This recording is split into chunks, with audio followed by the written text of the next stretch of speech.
Today we have a 2008 Honda CR-V. We'll be replacing the rear wheel bearings.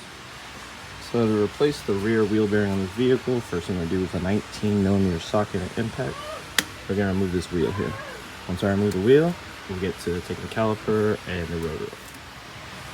So with the wheel removed, we expose the rotor and everything. So we're going to start by taking the caliper off with the number 17. Come back here, remove these 2 bolts. And then just slide the caliper to the side. We're also going to go ahead and remove the ABS speed sensor here, just to keep it out the way, prevent any type of damage when we're moving the wheel bearing. It's number 10, so just take that off and pull it out. So once I get that, we're going to get the rotor out. So now with the caliper removed, as well as our ABS speed sensor on the other end, I'm going to use my impact tool here with the Phillip head and take these 2 screws out here. And then once we do that, get to the next step, I'll show you how to remove this rotor.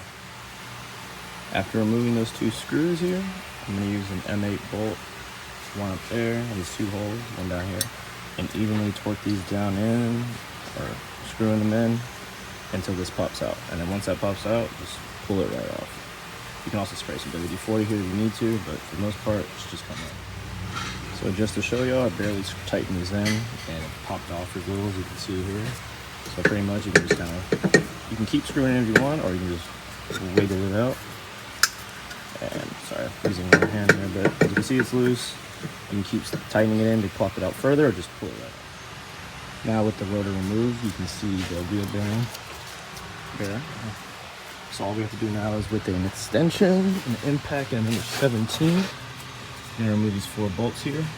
And once we do that, you can pretty much just wiggle it, work it out. If it's really stuck in there, just spray some WD-40 or use a slide hammer, pull it out. But for the most part, it should just come out and just wiggle it out. So go ahead and get this removed, and I'll show you all the next step putting it in.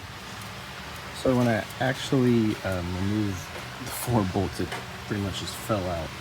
So just FYI on that, just kind of keep your hand on it and moving it. Sometimes it might pop out. So I have my new one here.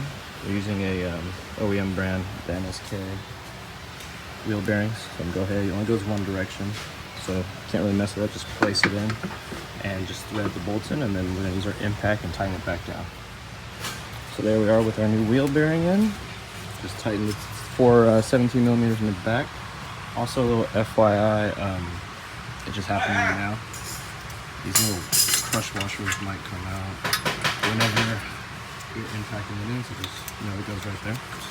So now I'm gonna go ahead and slide the caliper back in, as well as I'm going to just place this back in as well here, the ABS speed sensor. So slide the rotor back on, and then we'll get the caliper on. Now with reinstalling the rotor, be sure to line up the holes for those 2 Phillip heads with the holes here. So pretty much it's gonna go like that. Sorry, one-handed here. So just slide it in. Go ahead and get those 2 screws back in place. Go ahead and place that in. Threading it in, and just kind of push basically all the way in, hand tight. And then with our impact tool and a hammer again, we're gonna just hit it in real quick on both ends and get the caliper back on. All right, also everything is now reinstalled and finished. Caliper's back on, 2 bolts in the back holding it down. This is all in as well. No more roaring sound coming. So we're gonna put the wheel on and we're done. So thanks for watching. Please like and subscribe. More videos to come.